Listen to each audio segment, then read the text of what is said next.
Hey everyone, I wanted to do this video for a while, and that's how to establish or how to get straight grind lines.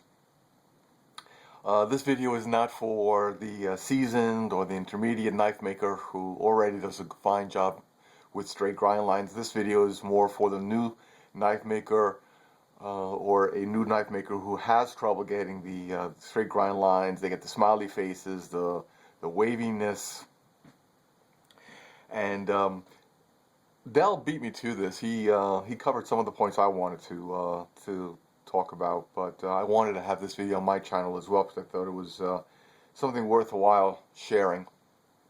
And although there's various reasons why these grind lines may not be straight and uniform, I'm going to try to cover a lot of the newbie mistakes that I made when I was first knife making.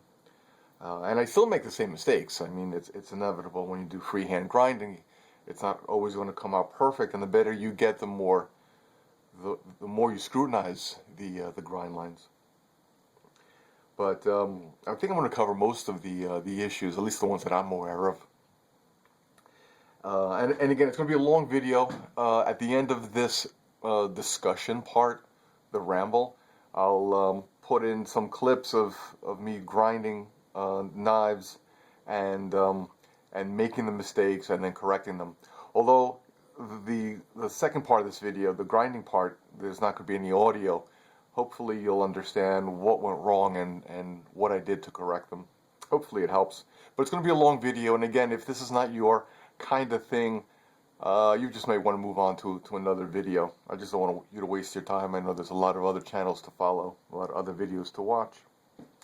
And if I sound a little bit of congestion, I have to apologize for that. I've been sick with the flu a few weeks ago, and I just got this congestion and phlegm in my throat that I have to clear, so I apologize if you hear me clearing my throat. I'll try to keep that to a minimum.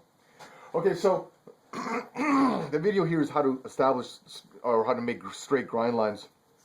So, of course, what you want to have is, of course, your safety protection, your eye protection, hearing protection, perhaps, and obviously respiratory protection. Once you have all that, one important thing is to have a good stance in front of the machine. Because as a knife maker, you may be spending hours per day grinding knives, and if you've got poor posture, it's going to lead to two things. Number one, it's going to lead to fatigue, and it's going to show in your work.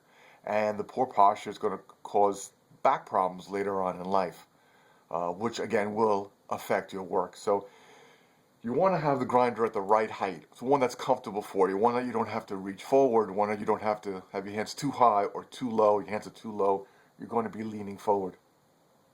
Keep the back straight. Keep the stomach muscles tight. Keep your feet shoulder width apart. By keeping the stomach muscles tight, not only are you supporting your back more, but it's also reminding you to keep better posture. And in a way, it's kind of like doing sit-ups, believe it or not. You're exercising the core muscles, the stomach muscles, and it's similar to, close to at least exercising the stomach and similar to sit-ups, just strengthening the abdominal wall. And you want to keep your elbows close together. If you can, you want to shift your weight from hip to hip rather than moving the arms. You've got much more control, much more strength. Not that you want to fight the machine. The machine will always win. But you'll have better control and just straighter grind lines when you're using your hips and you're shifting your weight from foot to foot rather than going like this. Because once you go onto an edge, you start reaching, you don't have that control or strength. Your strength is right here, with your elbows close to your sides, your hands, I don't know, 90 degrees, a little lower, a little higher, in that range, right? Shoulders back, stomach tight, good spine posture. And although it might feel awkward at first, after a while you'll get used to it and you'll realize it's much better than the opposite, which is reaching over, it's slouching and rounding the shoulders and rounding the back.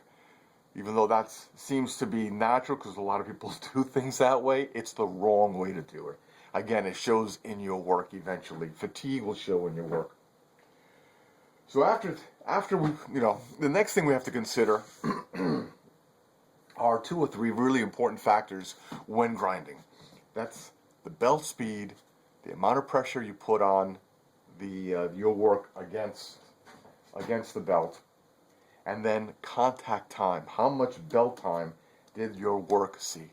Let's talk about that. Sorry about that. The recording stopped, so we'll start again. When the machine is running, you've got a certain belt speed.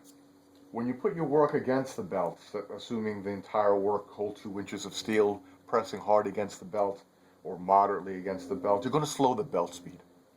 And that belt speed and contact time is going to have cumulative effects, showing waviness in your grinds, more so when you have thicker steel. Thicker steel, more passes you have to do, more contact time, the effects are more pronounced. And as most knife makers do, including myself, when we didn't have that trained hand-eye coordination to find the flat each time, right? You find the flat each time. We would start off hitting that ricasso corner first. You've got the maximum belt speed. In terms of force, you've got all that force concentrated on one side versus 2 inches. So your pounds per square inch is less force across the area versus here where it's a very minute area contact spot, more force. High belt speed, more force. You're going to get that sharp dig in the ricasso, which many of us call a smiley face. You end up with one of these, a smiley face. And it's called a smiley face because if you were to take this part and mirror it on the other side, it looks like the corners of your mouth, a smiley face. Again, that occurs because you dug in too much, you flattened out your work, and then you dragged across. So you end up with the smiley face.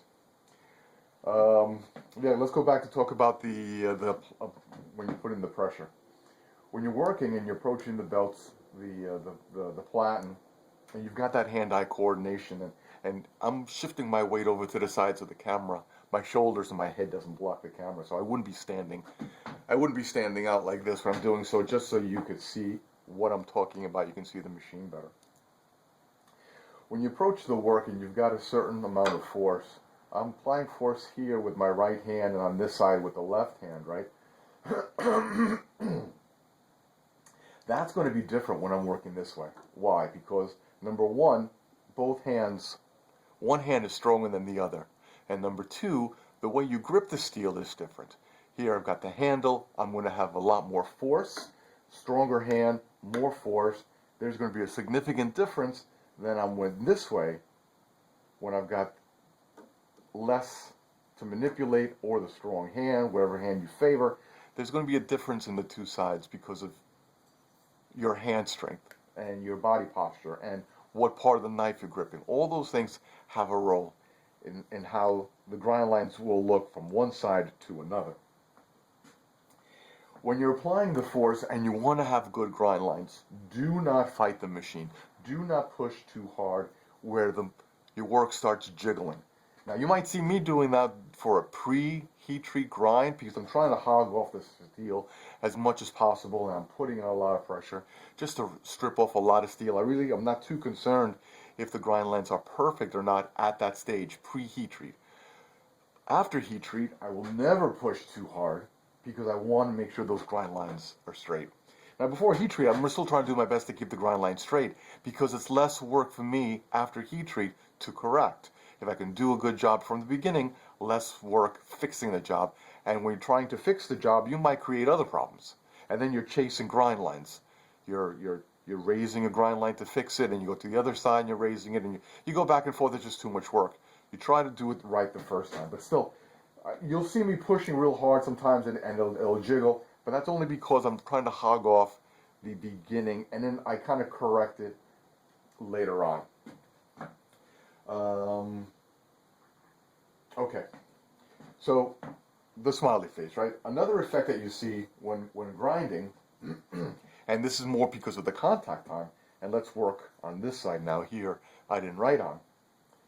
I'm going to approach the belt and the platen, and I'm going to drag my work from this position over to the right, and I'm shifting my shoulders, right? Shifting my hips, I mean. Okay, now, put the pen down. This is a 4-inch knife. I just measured it across the 2-inch platen. It's a 4-inch cutting blade, right? When I approach the platen straight on, and then I drag across. Let me just put a mark over here. I'm going to put a 2 over here, 2 inches, this is 0, and then over here is 4. Can you guys see that? I just kind of marked it out, 0, 2, and 4. I really can't see what I'm doing over here. When I approach the belt, and this is my 0, and I drag across, right? The contact time on this area here with the belt is milliseconds. It's a fraction of a second. Compared to here, when I drag across, and your speed is going to vary, okay? But for argument's sake, 1 1,000, 2 1,000 as you drag across, right? This spot here saw the belt for 1 or 2 seconds. I counted 2 seconds. 1 1,000, 2 1,000. Here, it only saw the belt for a fraction of a second. So what happens? You end up with this. Why is that? Because over here, this ricasso area saw the belt for a fraction of a second, and over here you see it. Where's the middle part? Over here. Here it saw it for 1 second. Here it sees it for 2 seconds, so it's going to continue to rise. You get that effect. And you get that effect because there's more contact. The steel saw the belt longer here, more contact time than here. Now, what's interesting sometimes, starting off here, and you bring it across 1 1,000, 2 1,000, right? And you continue to bring it across, and then you bring it back, and then you bring it here. Here's the middle mark. I'm going to put my thumb right in the center. You bring it here, you bring it back, you bring it here, you bring it back. Right here where I have my thumb, that steel is constantly seeing the belt. There's constant contact time on the belt. Yet at this end and at this end, it's minimal. So what's going to happen? You're going to get this effect. Maybe more so with cumulative time, you're going to see this. A hump. And the hump is going to be right in the middle. It's going to be right in the middle because here you saw this area here saw the most belt time. Here the least belt time, and of course here much less. You get the hump. Here now this is a cumulative effect. More so with the thicker steel of belt time and contact time. How do you fix it? Well, you're going to have to establish a higher grind line. You're going to have to go spend more time on this side, more pressure on this side, and you're risking getting the smiley face. So you want to make sure you see this mistake occur. You want to catch this mistake before it gets too bad so you can adjust. Otherwise, your grind line is going to be way high.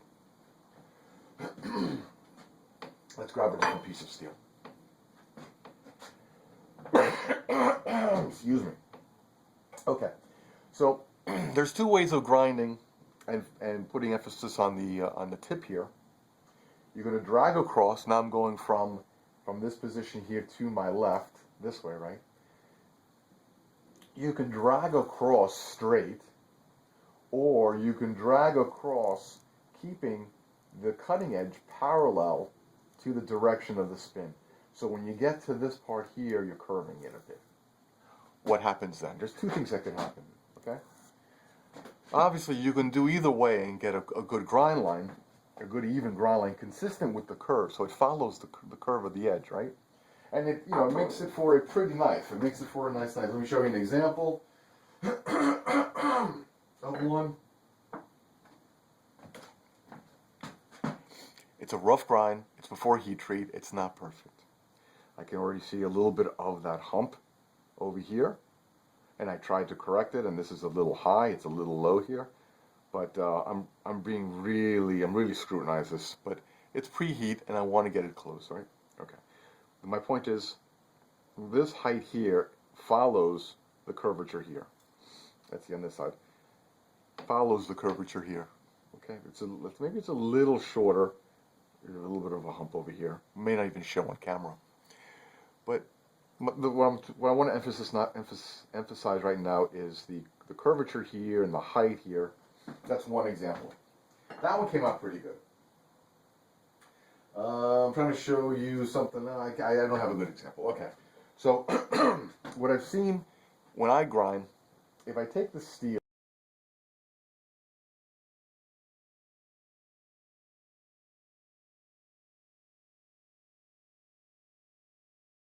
this is not my best steel. Sorry. Hold on, guys. Hold on, guys. All right, we're going to do it this way. Now my marker doesn't want to cooperate. You end up with a very short tip. I drew a picture. Here you go. You end up with a short tip. These are my notes so I can be coherent as much as I can. When you drag straight across, you end up with a short tip. When you follow the curvature of the blade, and this one's got a nice little curvature, and you go across, what happens is finding that angle is tough. You know, do I go across this way? Do I go across this way? Finding the angle of this hand is tough. And that has a big role on how much curvature you're going to get. You end up with this. So you can see here that the distance from the tip to the grind line, the distance from the tip to the grind line, here it's 2-3 times longer. This gives you a very thin, pointy, piercing tip. This one gives you a very stout, strong tip. If you're going to be puncturing very dense materials like wood or steel, I'm not too sure why, but this would be the knife you want to use. Strong, stout, angled, sharp angled tip. If you want to cut something very soft tissue or whatever, soft material, you want a more slicey tip. Of course, this is not as robust. This will bend or chip or, break off. Okay? These two occur. The bottom one with the stout tip occurs when you go across. The top one tends, from when I grind, tends to occur when you turn. And I think what happens is when I'm turning, you could see this action, again, it's a cumulative effect. I'm here making contact, I'm still making contact, I'm still making contact, I'm still making contact. More contact time. There's also more pressure. And when I angle my work, there could also be more digging in. Again, more pressure. When I go across, it's very likely that I'm going to go across and stop here. The tip did not see the full length of, I don't go across here. I tend to stop while I still have a little bit of landscape, a little bit of contact surface area, so my work is straight. Once I get to the very tip, I'm going to lose that flatness, that amount of steel that gives me the plane, if you will. So I end up stopping it short. Less contact time, shallower grind. You end up with this, a shallower grind at the tip. When you turn it, again, I'm repeating myself, when you're turning it, it's more contact time, more cutting. You get the deeper grind. Now, there's nothing wrong with either design. Again, stronger tip for stronger use, thinner tip for more cutting or slicing performance. Both of them can cut, both of them can get a razor edge, they just have a different function. Nothing wrong with that, it's just your choice. Or you can try, if you so desire, to make it a more uniform grind line. Your choice. All three are fine. Okay, so now that you've started grinding the knife and it's post heat treat and you're getting it back, and now you have to you want to concern yourself making really nice grind lines. I'm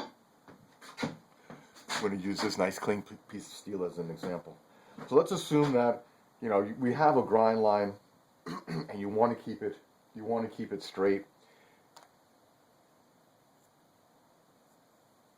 But you have a cumulative effect. You're pretty good over here. You're a little high here, low here, right? And this is a Americanized tanto, so it looks like that. I'm not too sure if this is dark enough. Okay, so what happened? you got that cumulative effect, because here you went across, and this part here maybe. Oh yeah. Let's talk about this one part.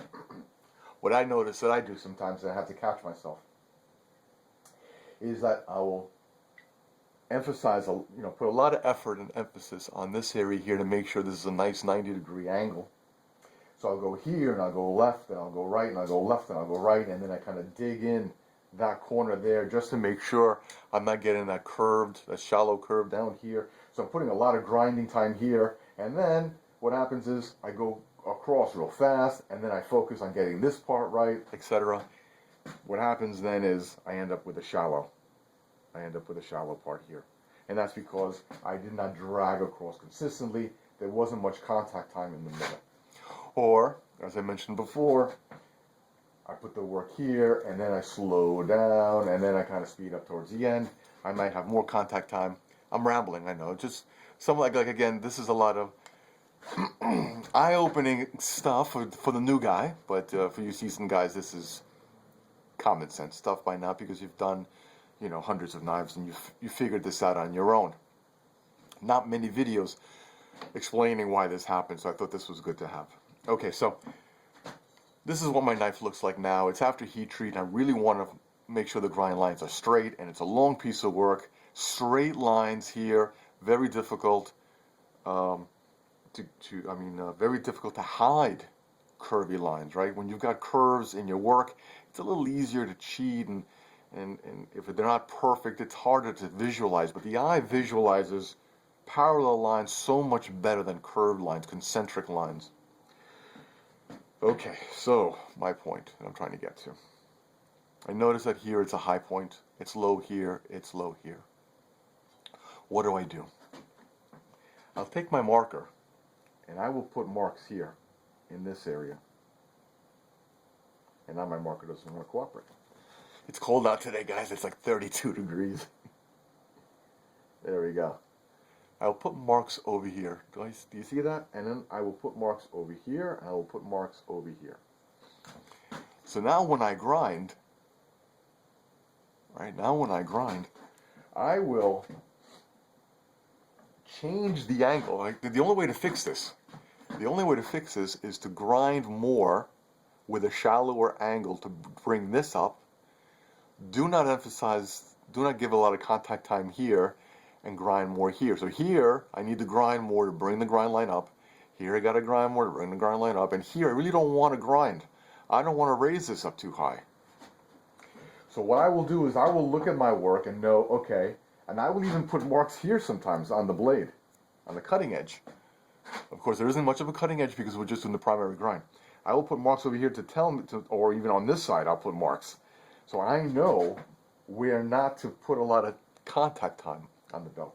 So I will grind here a little more, I will grind here a little more, right? I will always go straight passes, but I'll work here more, do a quick pass, here more, and then I will look at my marks. And if I hit this top mark, I did it wrong. If I don't hit these marks here and I'm hitting the bottom, I'm doing it wrong. I've got the wrong angle.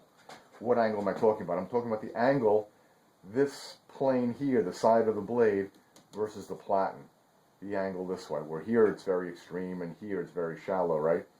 So in order to bring this grind line up, I need a more shallower grind.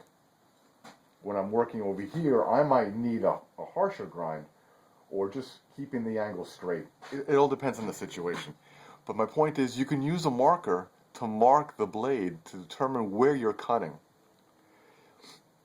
Otherwise, if you're making a mistake and you're not marking the blade and you don't know what you're doing wrong, you're going to get the cumulative effect, and this just gets worse and worse and worse.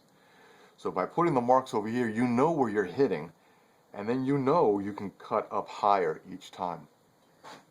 You can also figure out how high this is and go marker. I drew a straight line, and now I know when I'm going to have to hit this and bring this grind up. I know I'm not supposed to touch this. I don't want to touch this. I want to work here, grind more steel to bring this up, grind more steel to bring this up, And once I'm at the marker and I'm erasing this marker, grind the marker off, then I know I've got a good angle, a good working angle, and then I can cut across. So I use a marker. Another thing I do, guys, when I want to make sure my ricasso,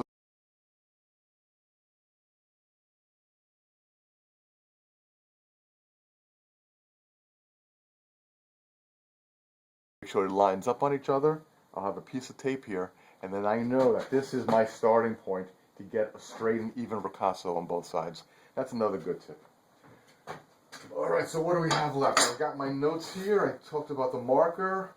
Yes, to visualize the angle. Okay, so what do we got here? Visualize the angle. Because I can't really determine my angle underneath, because I can't see here, I can see my center line and the gap there is between the belt.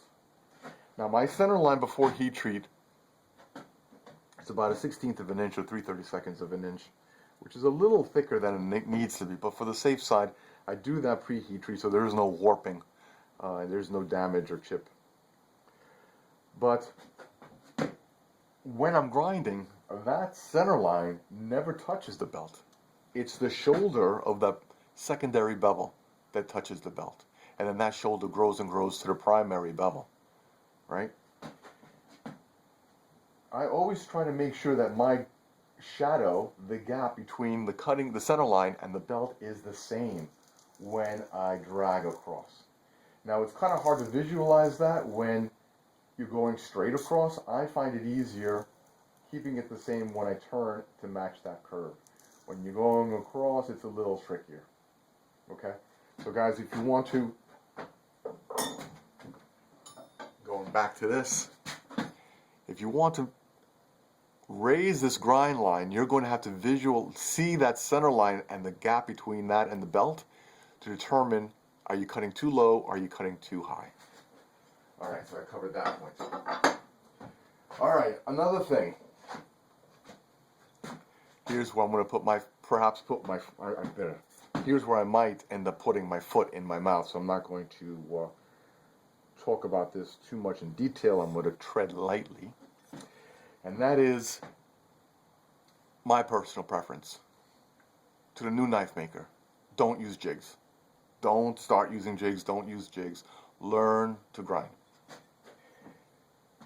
Jigs are great if you want to create the same knife over and over again. You've got a certain model, a certain size, a certain dimension, and you want this knife to be interchangeable with different sheaths that you already have made or whatever. There's a certain specification and you want to keep it the same, then yes, get your steel, laser cut, water jet cut, and this way you've got consistent product. Nothing wrong with that. But for me, when I grind knives because I like to make knives. I like to make them from scratch. I don't use jigs. I don't use laser cut. That is not for me, not my preference. Again, nothing wrong with that. I'm just saying it takes away some of the fun. Saves time. I hope that's reflected in the price. But I like grinding knives. Don't use jigs. Learn to grind. Jigs is kind of like cheating. You're putting your steel on a piece of wood or some sort of contraption. You're putting your pressure. You're dragging across. Guys, where's the skill? There's not much skill in that. The artistry is still in the design of the knife, and the functionality and the performance is not affected whether you're jigging or not. You're doing freehand. You can still make great performing knives. But putting the performance aside, you're not learning how to grind. And if that's what you want to do, then don't use the jigs. When you learn to do it freehand, you can take any piece of steel, any thickness of steel, any curvature or design or length, any machine, any platen, and you can approach it because you've developed that hand-eye coordination, that good posture. You understand the concepts of what can go wrong with the contact speed and And you can use any belt speed or any belt, and you can grind a knife and keep nice grind lines because you're not relying on a jig. Let me just say again, guys, there's no performance differences whether the knife is water jet cut or not. If you used a jig or not, if you use a CNC machine or a mill machine or not, it has no function in the performance of the knife or the artistry of the knife. It's just for the knife maker. Are you learning how to grind knives or not? If you're not interested in learning how to grind knives, then go ahead, get yourself jigs. All my knives are different. I would have to have a jig for every single design of the knife. I don't want to do that. All my knives, I'd rather learn how to grind, and this way I can always have good grind lines because I learned how to grind, not learned how to rely on a jig or a machine. All right, so again, I'm treading lightly on that because I know a lot of guys do that stuff, and I've got nothing against that. That's just my opinion. Okay, so I think that covered all the points I wanted to make. I'm just checking here. I think that's everything I talked about. I wanted to cover. Oh, yeah. This was also one thing. I had mentioned, and sorry, I skipped over it. I should have went through by my list. And that is, you have a stronger side. I was talking before about the stronger side, the stronger hand, right? If you have if you don't have a certain specification for your knife, all your knives are different. You don't have a specification. You just know you like to have a very thin edge or whatever the reason might be. What I do is I always start with my weaker side. The side I know ends up being not as nice as the other. And the reason is I will start with that side and do the best I can. And that determines the height of the grind. Now, keep in mind that I always grind to a very thin edge and then I round it off. I mean, I prefer the thinner edge to make it slicey, to make it a good cutting performance. The steel is strong enough. I don't need to make it a thick blade.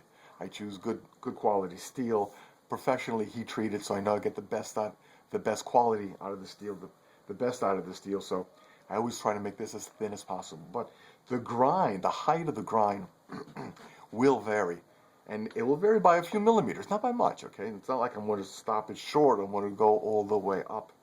It's going to vary, but I try to make sure that whatever I end up with, it's the same on the other side. So if I have better control, for argument's sake, with my right, I will start with the left, and that left side, once I get it right, will determine the height on the right. Once I get that left side right, and I know it's a certain height, that's what I'm going to achieve. That's my goal to achieve on the right side, which I know I can easily do. So it's just another tip to help the new guys out. Now, when you get good at it, you don't have a weaker side or a stronger side. I might be there, yeah, almost there. I'm almost there. But for the new guy, instead of chasing the grind lines, you start off with your right side because it's the stronger side, it's the dominant side.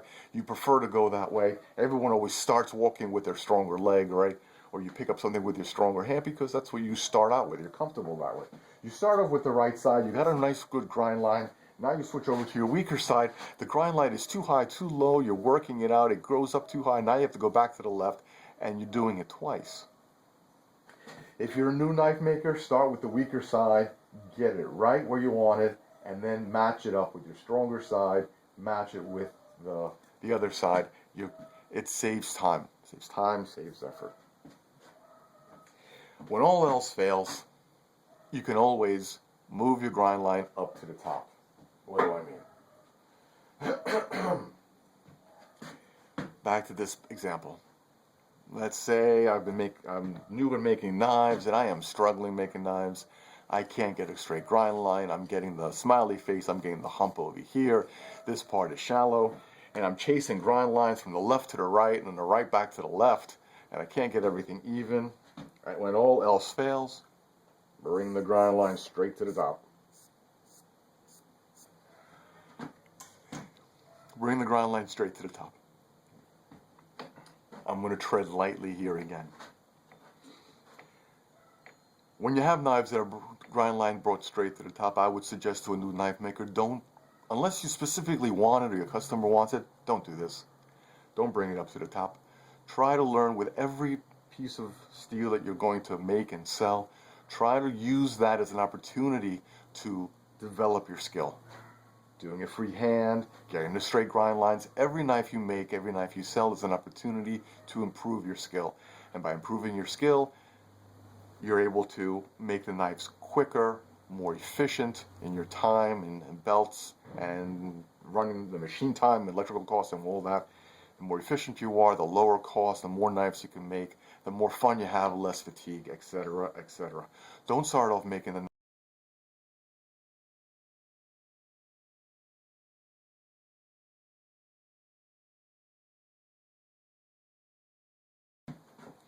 Again, performance of the blade, a grind line does not have almost no effect on the performance of the blade, whether you have a grind line, whether it's high or low. There's a lot of other factors that go into play with the height of the grind line, specifically the thickness of the steel. If you've got a thick stock of steel like this one, which is 0.285, you don't want a shallow grind line. It's not going to be a good performing knife. You want the very high grind line. If this steel blank was very shallow and narrow, then I would have to go full height, maybe even have it like an integral knife where the tang is thick and this part here is thin. It's an integral knife because I want that nice slicing, cutting ability. Yeah, thick enough to be strong, of course. Now, you'll see a lot of knife makers who sell their knives. Every single knife they make is straight across, straight up. This is not to say that they don't have the ability or skill. What I'm saying is that this does not show their skill to make a straight grind line. You're buying a custom knife, you're buying perhaps a piece of art, if that's what you're looking for, if that's what the knife maker is making. You want to see that grind line, you want to see perhaps a two-tone color, perhaps you want to see two different finishes, perhaps you know, a satin finish at the top, a nice shiny cutting edge on the bottom. You want that. As a customer, as a knife maker, you want to show that, to show your ability, your artistry. Learning to go straight up, you're not really learning anything. Take every opportunity with every knife to try something new, learn a different skill, improve the skills you have. This one here does not show your skill level. Again, does not affect performance or cutting ability, how hard the grind line is when you take other things into play, and that is the edge geometry, how thick this is, how thick the stock is, how thick behind the edge, whether it's convex, full flat, or hollow. All those have much more effect than the height of the grind line. Is that all? Great. Okay, so next you're going to see clips of me grinding knives. I hope this tutorial was useful. If I missed any points, put them down in the comments, and maybe I'll make an updated version. I'll add your points in there. Again, guys, thank you. I know this was a long video. We're at more than 30 minutes right now. Thank you for your time. Thank you for your comments and your support. I got a lot of respect for you guys. All the best. Take care. And let me sign off by saying to all, which knife am I going to choose?